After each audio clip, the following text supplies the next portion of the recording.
Сәлем достар, мен сіздерге арнап ежелгі Қазақстан тарихынан 4-ші видеоны түсірдім. Бұл видеода энолит және қола дәуірі туралы сұрақтарды талдайтын боламыз. Бұл суретті тесті сіздердің ойларыңызда, естеріңізде ұзақ сақталады. Сондықтан сіздер менің каналыма тіркеліп, лайк басып, сұрақтарыңызды қоя отырыңыздар. Бірінші сұраққа көшеміз. Адамзат баласының металдан жасалған құралдарды игере бастаған дәуірі. Біздің заманымыздан бұрынғы 3000 жылдықтардың шамасында адамдар алғаш рет металды, мысты игерді. Бірақ мыс қолданыстан тасты шығарып тастай алған жоқ.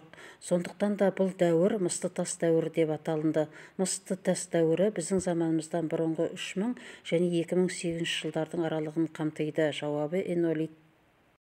Ең бірінші қолданылған металл. Адамзат тарихында ең бірінші қолданылған игерілген металл бұл мыс. Мыс қызғылт сары түсті жұмсақ металл. Және мыс отта тез еритін болды, кейіннен оңай бөлінетін болды. Сондықтан ежелгі заманнан бастап осы мысты игеру қолға алынды. Мыстың негізгі кен орындары орталық Қазақстанда, Жезқазғанда, Қоңырақта көп. Тас пен мыстан жасалған еңбек құралы қатар қолданылған кезең. Біздің заманымыздан бұрынғы 3000 жылдықта адамзат мысты игерді және еңбек құралдарын жасай бастады. Бірақ металл тасты қолданыстан мүлдем шығарып тастаған жоқ. Тас энолит кезеңінде де негізгі құрал ретінде ұзақ уақыт пайдаланылды. Тас пен мыстан жасалған еңбек құралы қатар қолданылған кезең энолит. Шаруашылықтағы ең алғашқы ірі қоғамдық еңбек бөлінісі. Мыс тас ғасырында қоғамда ірі екі өзгеріс болды. Бұл еңбек бөлінісі және аталық рулықтың қалыптасуы. Еңбек бөлінісінде мал шаруашылығы және егін шаруашылығы дамыды. Егін шаруашылығы теселі егіншілікке құрылды. Сондықтан да егіншілік өте үлкен дәрежеде дами алған жоқ. Солтүстік Қазақстандағы энолит кезеңінің ерекше ескерткіші. Сексеуіл бұл Қызылорда облысынан табылған неолит кезеңінің ескерткіші. Усты-Нарым деген бұл Шығыс Қазақстан жерінен табылған неолит кезеңінің ескерткіші. Ботай осы энолит кезеңінің солтүстік Қазақстанда табылған ескерткіші. Пенкей деген неолит дәуіріне жататын ескерткіш солтүстік Қазақстаннан табылды. Ботай мәдениетін 1981-1983 жылдардың аралығында археолог Зайберт зерттеді. Бұл жерден 158 тұрғын үй табылды. Тұрғын үйлер бір-біріне жалғастырып салынған, қабырғалары бір-біріне жалғастырып салынған. Және ол үйлердің ені 80 см, 120 см, биіктігі 60-100 см-ге дейін жеткен. Жылқы сүйектері өте көп табылған неолиттік тұрақ. Бұлда Ботай 133 мың жылқының сүйектері зерттелген. Осы зерттеудің нәтижесінде ғалымдар бір ауыздан Ботайда жылқылар қолға үйретілді деген тұжырымға келген. Ал тарихи маңызы Қазақстан дүние жүзіндегі тұңғыш жылқыны қолға үйреткен жер деп есептелінеді. Энолиттік ескерткіштер табылған Маңғыстау жеріндегі елді мекен. Бұл Шебір елді мекені. Ботай деген бұл солтүстік Қазақстаннан табылған энолиттік ескерткіш. Шабақты деген палеолит ескерткішіне жатады, ал Сексеуіл деген Арал маңынан табылған неолит дәуіріне жататын ескерткіш. Ежелгі адамдардың өз білімдерін суретті хат арқылы хабарлауы. Бұл жерде нумизматика деген ақшаларды, тиындарды зерттейтін ғылым болып табылады.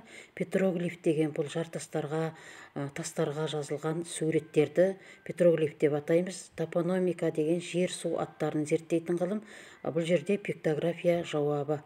Пиктография дегеніміз бұл адамдардың ерте кезде сурет арқылы өздерінің ойын, хабарын білдіруі. Адамдардың шығу тегін жануарлармен байланыстырудың ғылыми атауы. Бұл тотемизм деп аталынады.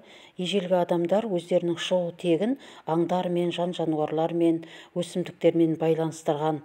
Яғни олар өзінің шығу тегін белгілі бір хайуанмен байланыстырып, оны жебеуші, өздерін қорғаушы деп есептеген.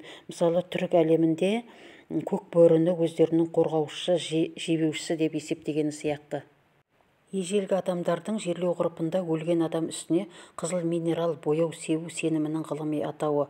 Бұл анимизм деп аталынады. Анимизм рух, жан деген мағынаны білдіреді. Бұл заттық дүние құбылыстарының жандылығын білдіретін термин. Яғни рух пен жан өлмейтіндігі деген наным сенім болып табылады. Ежелгі жандардың табиғаттың тылсым әрекеттеріне сыйынып құлшылық ету әрекеті бұл магиялық әрекет. Магия деген сиқыршылық, және бұл дүниеге, табиғат құбылыстарына, адамдарға, рухтарға табиғаттан тыс жолмен ықпал етуге болады деген іс-әрекет. Тотемизм дегеніміз шығу тегін жануарлармен байланыстыру.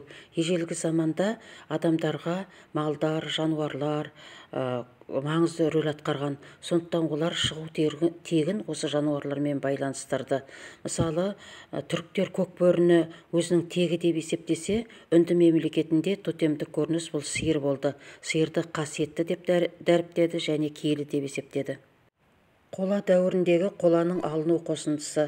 Ең ежелгі адамдар металдан бірінші болып мысты игерді. Одан кейін мыңдаған жылдар өткеннен кейін қалайыны игерді. Мыс пен қалайыны қосып, қола деген металл алды. Осы қоланың өмірге енуіне байланысты бұл дәуір қола дәуірі деп аталынды.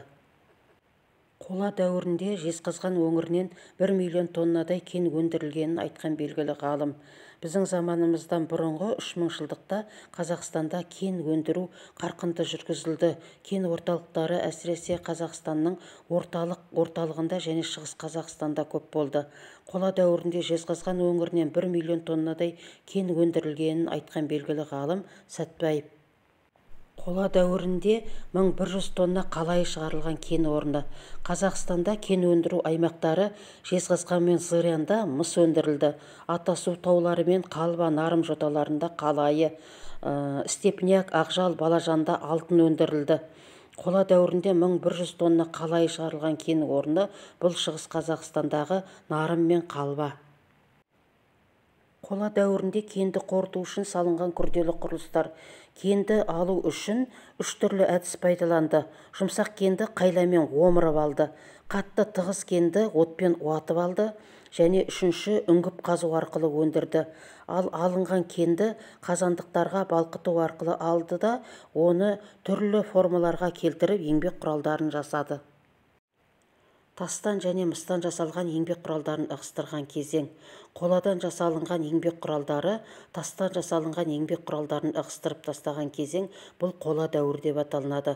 Қола дәуірі біздің заманымыздан бұрынғы 2000 және біздің заманымыздан бұрынғы 8 ғасырлардың аралығын қамтиды.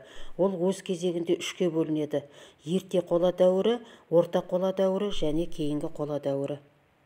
Қола дәуіріндегі ыдыс жасаудың ең бір өрістеген түрі бұл қыш ыдыстар жасау. Әсіресе көзе құмыралар көптеп жасалды. Оның сыртына сынық сызықтар, ирек сызықтар, геометриялық сызықтар салды. Достар, мен сіздерге 20 сұрақты талдап болдым. Сондықтан сіздер менің видеом ұнаса, каналға тіркеліп, лайк басып отырыңыздар. Сондай-ақ видеоның соңында шығып тұрған 2 видеоны да көре кетіңіздер.